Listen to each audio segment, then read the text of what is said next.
when Queen Vashti refused to come to the king's banquet, everybody's just thinking, like, she must have just been a stubborn queen or something.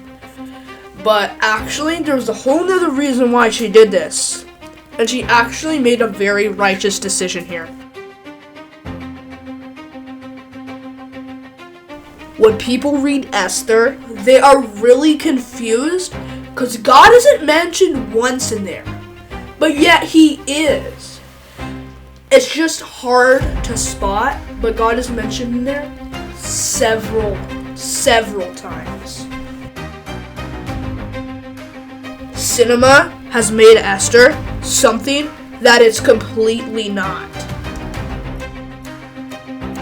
The reason that some people think Esther is fiction is because it's written like a story. It's written like a really good story and not a book of the Bible. On this episode of Bible We're Not Boring, join us as we uncover the truth of what Esther actually is.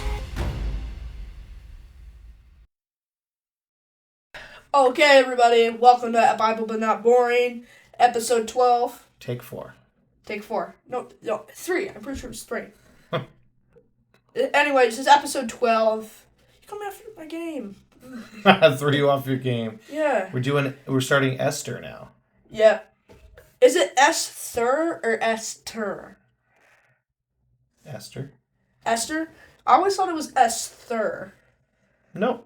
No, I read stuff when I was like a lot younger, and I thought it meant things, but they're not actually what they meant. It's the joy of homeschool. Yeah, like I'd say, has anybody read Aragon? Well, there was an evil king in it, and his name was Galbatorix, but I didn't know that. So I always thought it was Galbatrox. Galbatrox. Sounds Until like a I transformer. figured out that it was Galbatorix, and I was a little embarrassed, honestly. Yeah. Yeah, then I've read books and been like, oh, shoot. Their voice changed. That's not how you say their name. Yeah. There were some really funny ones, but I can't remember it. Yeah. Like, I thought it was always Wired Al. But it's Weird Al. Did you actually think that? No. That. Are you looking at my... yeah. So, hello, everybody. Hello, everybody.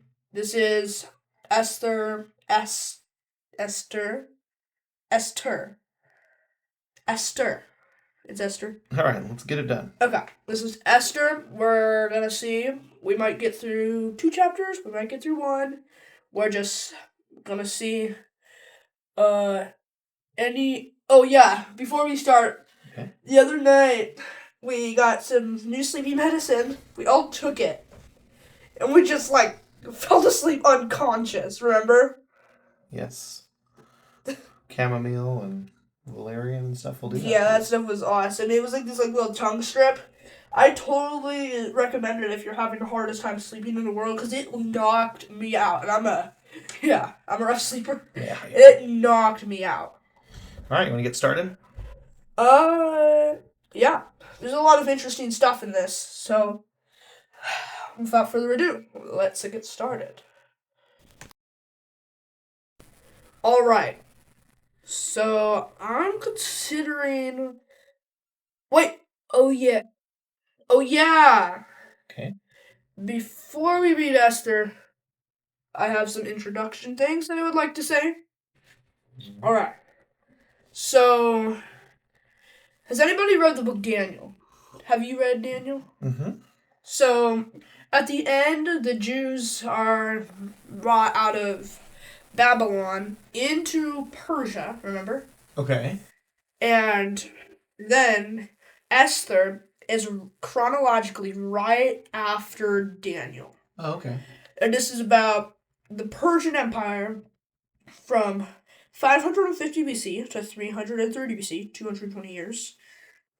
Persia is the second of the 4 prophesied Gentile world empires in Daniel. If you don't know what that is, there's a chapter in Daniel. I'd totally encourage you to read it. It's insane. Basically, God prophesies Daniel these 4 future like Gentile world empires, and these 4 ones were Babylon, Persia, Greece, and Rome. It's just crazy that God is naming empires centuries ahead, I feel like. Yeah. Yeah. Okay. So then Esther roughly occurred through a 25-year window, 485 BC to 460 BC. Okay. So that's like roughly where it would have occurred. Okay. But some rabbis do think that Esther is just Jewish folklore, but others think it's real, but it doesn't belong in the Bible. And the reason for all of this is because God is not mentioned once. I'm doing the finger thing. The thing where you bend down the fingers. Yeah. I don't know what it's called. Nix. What is it? Anyway, basically what it is. Quotation marks. Quotation marks, because God is actually mentioned several times in Esther. If you were listening to the intro, you'd know what I'm talking about. But God is mentioned several times in this. Yep, they always highly debate Esther, and there is like another version of Esther where it's been rewritten, and they throw like a lot of God stuff. They throw in there. Yeah, but I think that's a little fictionized. Yeah, well, it makes you wonder when they canonized the Bible, when they decided what books they were going to include in it. Yeah. Like, why did they include Esther then if it wasn't like a real thing? That's a good point. Because what does it say in Esther? Like, if they were trying to push a certain agenda, what agenda would Esther serve? Nothing. I not that I can think of. Right. Yeah. I'm trying to think back. Like, we saw the Esther play, and I'm trying to think of the things that happened in there. Yeah. I mean, I don't think there's any agenda. Right. Anyway, something to think about as you're reading through Esther. Against Haman, I guess. Right. Haman's awful. So, also, Tom Bradford said some people think maybe Esther was just some historical act that had been so embellished over the centuries that it's just a historical novel now. Interesting. So, and the other thing is, the thing that's really interesting is Esther is rated like a really good story. Who wrote it? You don't know? No, I don't. Yeah, me neither. I don't. Some scholars, if you go to some scholars, supposedly, they'll tell you that Esther is a Greek comedy. Weird. What's kind of funny, because, I mean, supposedly, if you read the Greek edition in Esther, it's a lot different. We will be referencing that Greek edition in, like, I think 1 or 2 of the chapters, because they have some really interesting other things to it. Okay. Esther, you don't have a bookmark, huh? If you have a complete Jewish Bible, I think it's on page, like, 1040 or something. I don't know if you have a complete Jewish Bible.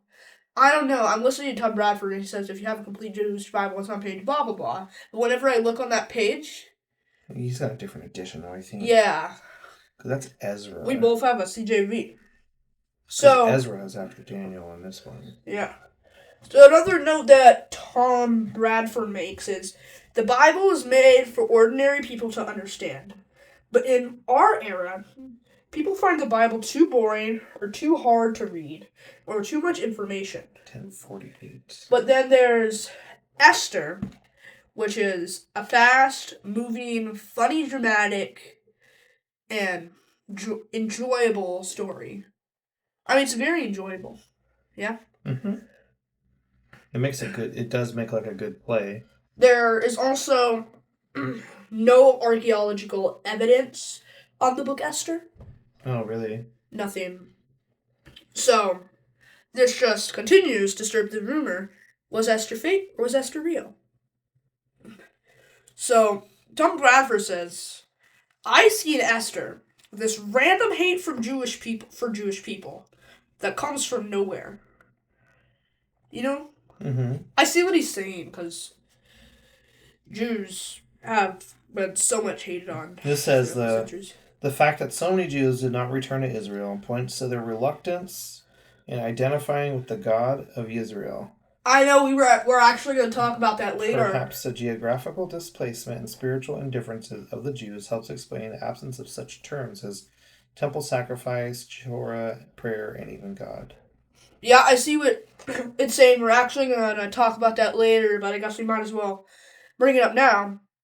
So at the end of Daniel, the Jews were allowed to come back to Persia.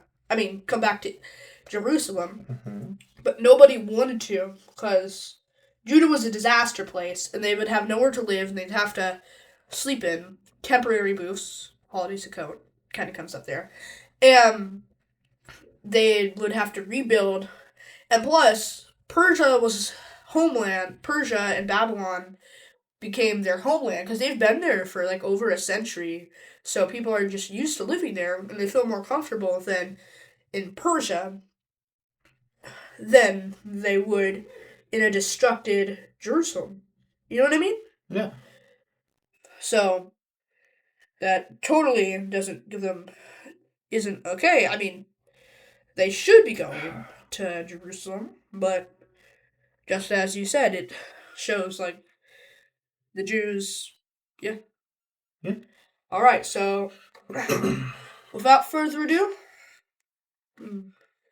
let's start reading some of Esther. Yeah, I think I'm just gonna read the whole thing. Let's see. These events took place in the time of King Ahasuerus. Ahasuerus? I'm not really sure. Ahasuerus? Ahasuerus? I don't know. Well, actually, in other places, the king's actual name was Xerxes in other language. So we're just gonna say King Xerxes. The Xerxes, who ruled over 127 provinces from India to Ethiopia, it was in those days when King Xerxes sat on the royal throne in Shushan, the capital. In the third year of the reign, that he gave a banquet for all of his officials and courtiers, the army of Persia and Media, and the nobles and the provinces of the officials were in attendance. He displayed the dazzling wealth of his kingdom and his great splendor for a long time. 180 days. Ugh, man, I'd be. That's like a 6-month party. Yeah, it would just be like 180 days. This king, look how rich I am. I would be so furious after like the third day. I'd be like, y'all need to go. Yeah, just like, yeah, we know you're rich. I don't care, right? Yeah. I would be so angry. So, verse Well, then 5. what are you doing? Like sleeping on his couch or something the whole time? Yeah. Probably. Sleeping on couches are fine for a few days, but after more than like 2 days of sleeping on a couch, it's pretty Shoot, after uncomfortable. one day of sleeping on the couch, I'm done. Yeah, I don't really mind sleeping on the couch, but doing it constantly. I don't know. Maybe they were just all sleeping on the ground. Maybe. Yeah. So, verse 5. At the end of that time, the king gave a 7-day banquet in the courtyard of the royal palace garden. Oh my gosh. It's been 180 days of you showing off how rich you are, and you'll have to give another 7-day banquet. Come on! Come on, bro. It's a lot of meat. Yeah, that's true. So, 7-day banquet in the courtyard of the royal palace garden for all the people, both great and small. There in Shushan, the capital, there were white cotton curtains and blue hangings fastened to silver rods, with cords of fine linen and purple. The columns were marble. The couches for reclining at the table were of gold and silver on a mosaic floor of the malachite marble, mother of pearl and onyx. Drinks were served in gold goblets, with each goblet different from the other. There was royal wine in abundance. As benefits, royal bounty, the drinking was not accorded to any fixed rule. For the king had ordered the stewards to serve each man what he wanted. Also, Vashti the queen gave a banquet for the women in the royal house belonging to King Xerxes, or Ahasuerus, whichever one you would like to say. It's an interesting name. Yeah. I wonder what it means. Have you ever looked it up? I think I'll look it up and tell y'all next episode. So, thing is, I just had a change of heart. although it's an 187-day super annoying party that is super frustrating. I mean, I think I'd take the annoyingness of him showing off his riches for 187 days of free food. Right? Mm-hmm. Yeah. I mean, who wouldn't?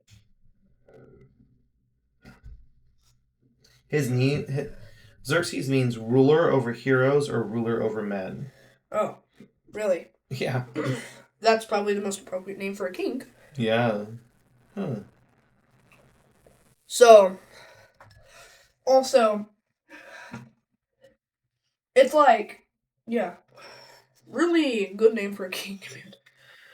A Hazarus. Oh, a Hazarus, is that how you say it? I don't know how you say it. I'm pretty sure I've heard a Chabrush. Could King be. Chabrush? It's, Hebrews was. Sure. I don't know. So Vashti also had a banquet for all of the women. Okay. So, okay. So, verse 10. On the 7th day, when the king was in high spirits from the wine he ordered Mehuman Bista Havonda Mirda Avagada Zitar and Karkas. What? Okay. That's probably the easiest way to say names. Mehuman Bista Harvona Begata Victa Avagata. Oh, you're saying a bunch of Zitar, names. Okay. Karkas. I was like, what language did we The switch 7 to? officers who attended him. Okay. There's so many 7s in Esther.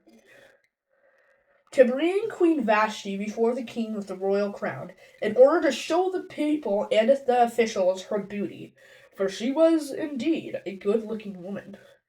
But Queen Vashti refused to come at the order of the king, which he had sent through his officers. This enraged the king. The anger blazed inside him. Oh my gosh. As was the king's custom, he consulted sages, well versed in the matter of law and justice. With him were Karshna, Shetar, I'm just going to skip the names, those guys, and Inner Circle, who were parts of the king's inner circle and were the most important officers in the kingdom. There were 7 people. The king asked the sages, according to the law, what should we do to Queen Vashti since she didn't obey the order of King Ahasuerus or Xerxes conveyed by the officers? Memucha. I remember King Solomon Part 7. If you haven't listened to it, go back and listen to it. Milkman. Remember? Kind of. Remember Milkman? He was one of the enemies of Solomon. And we kept saying Milkman. That's weird. Oh yeah, Milkman. He was one of the gods that Solomon put in his house to glorify instead of the Lord. Worship the milkman. Huh? Yeah, worship the milk. Thanks for the milk. Yep. And also there was Hey Dad. I remember Hey Dad. Yeah, Hey Dad. I keep calling you that. I've called you that ever since we started that, yeah. I'm no god. No, but I'm just saying. No, Hey Dad wasn't a god. Hey Dad was a person. I was just like, hey Dad, how you doing? Okay. So, Memucan presented the king and vice regents to answer. Vashti, the queen, has wronged not only the king, but also the officials, all the people in all the provinces of King Xerxes, because the act of the queen will become known to all the women who will then start showing disrespect toward their own husbands. They will say, King Xerxes ordered Vashti the queen to be brought before him, but she wouldn't come. Moreover, the noble ladies of Persia and Media who hear of the queen's conduct will mention it to all the king's officials, which will bring about to no end of disrespect and discord. If it pleases his majesty, let him issue a royal decree, and let it be written as one of the laws of the Persian and Medias, which are irrevocable, that Vashti is never again to be admitted into the presence of the king Xerxes, and that the king give her royal position to someone better than she. When the edict made by the king is proclaimed throughout the length and breadth breadth? You know how BREADTH? Length and breadth. Length and breadth. The kingdom, then all wives and honor their husbands, whether great or small. This advice pleased the king, and the officials. This pleases me. Yes, it pleased the king. And the officials, it pleased the king and the officials. So the king did what Memucan had suggested. He sent letters to all the royal provinces, to each province in its own script, and to each people in their own language, that every man should be master in his own house and speak the language of his own people. So that's chapter 1. Oh wow, yeah. that's a lot of stuff there. Yes, and we are going to discuss it piece by piece. So boy got mad, said, "Friends, what'll I do?" Mm-hmm. What do you think about that? There's this is actually a lot different than it looks like.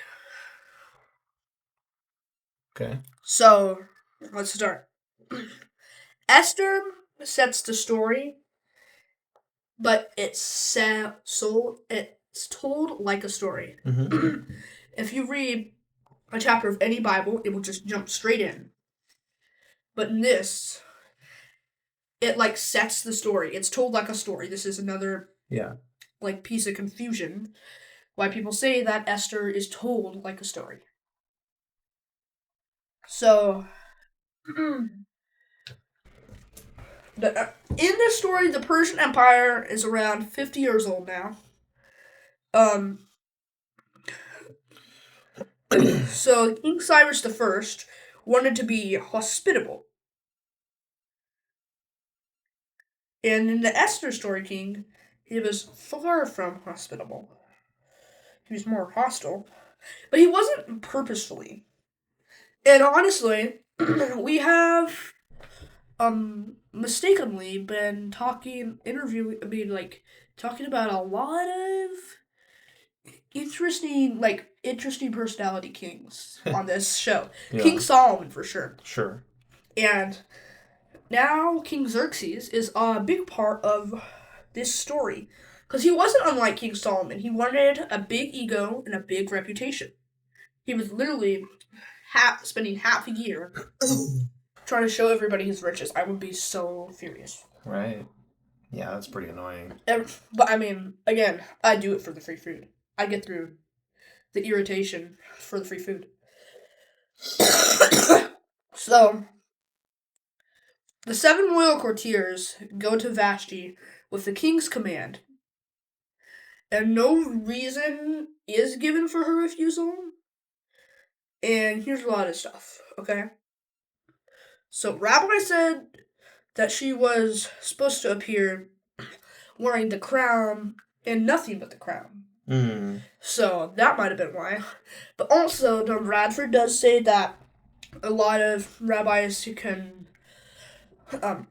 make other countries as, like, these very, like, barbaric places. Sure. He says that it's not true. But I'm not disregarding the fact. That could have been it. Yeah. But some say she was just arrogant and had her own prerogative to come or not. Okay. Here's what Tom Bradford said it was. And it was very, very interesting. So, it is also in Persian law that a woman is not supposed to come in a crowd of drunk men. And it says in chapter 1 that there was no limit to the drinking. Yeah, I did see that. Tom Bradford says, I think it was an issue of modesty and honor. She was in a no-win situation. So, there's a lot of stuff here. So, basically, the king was requesting his wife to be looked upon by all of these drunk men as like this, like, yeah, I'm not going to go too into it, but basically, he wanted his wife to do something that would affect her modesty and honor, and a woman would rather die than do this, honestly. She was in a no-win situation. Either listen and be ashamed and embarrassed for the rest of her life, or say no and get kicked out of the palace, or worse. So, she made the righteous decision. She did. Yeah, I could see that. I could see her, not wanting to be in front of everybody because they're, like, drunk, and he's like, yeah, come here. and he's doing something that he's not supposed to. Yep. That's well, you said it was illegal. Pushing her around like she's some kind of a model or something like that, and Yeah. he is living a life of gluttony with all that crazy party and food and everything, and Yeah. all of a sudden she's probably sick of it, and he gets told no. And we have more to this, but it's also interesting how many sevens are in Esther. Yeah, it was like every time you said a number, it was 7. 7. And 7 represents the seventh day, the holy day in the Bible, and it also is like a sign of God, kind of. Yeah, not So 6. 7. no, stop. Yeah, that's why I've always thought saying 6, 7 is kind of weird, because 6 is like the mark of the beast, and then 7 is the mark of God. And people just go 6, 7, and then it's like, that's all right. You know what I mean? Mm-hmm. Yeah. So 7 can represent that God is going to act, and this is what I was saying earlier, that there's so many 7s in this, because there is the 7-day banquet, seventh day of the 7 banquet, 7 advisors that come and tell Vashti to come to the king, 7 wise men that consult the king for Queen Vashti's disobedience. So, because this king was in a pickle, because he could either be ashamed, be like, hey, I made a big mistake, and kings never make mistakes, and being drunk doesn't change that. Which is not really that true. Kings make several mistakes, and everybody does, and we do need some grace. We need to be given some grace. And what is so these 7 wise men that counsel the king. I mean, I know they're wise men, they know all the Persian law, but they know the real job. It's to make the king look good. So they literally turned this awful thing that the king did and put it on everybody else, saying that Queen Vashti rebelled, and this is a lesson to all of those Persians out there, that men should be the men of their house, speak the language or something. Speak the language of their house, yada yada yada. So, do you think speak the language of the house means like be like the law of the house, or do you think it means just like speaking the same language? Well, I mean, there were several different languages back then in Persia, so, and it was kind of like the modern day draining pot back then. Melting pot. Yeah. Kind of like the United States. Yeah. So he did something drastic to punish the queen's disobedience. Sure. No wonder Mordecai hated Esther. Right? Yeah. And so that is all we have for chapter 1. Anything you want to say to wrap the first chapter up? No, I did see that some people think that Mordecai is the one that actually wrote the book of Esther. What? Or it was a group of like 120 sages, and one of them being Mordecai. That's an interesting thought. Yeah. So it was interesting chapter to read. It was. So, yep. That's all. Bye.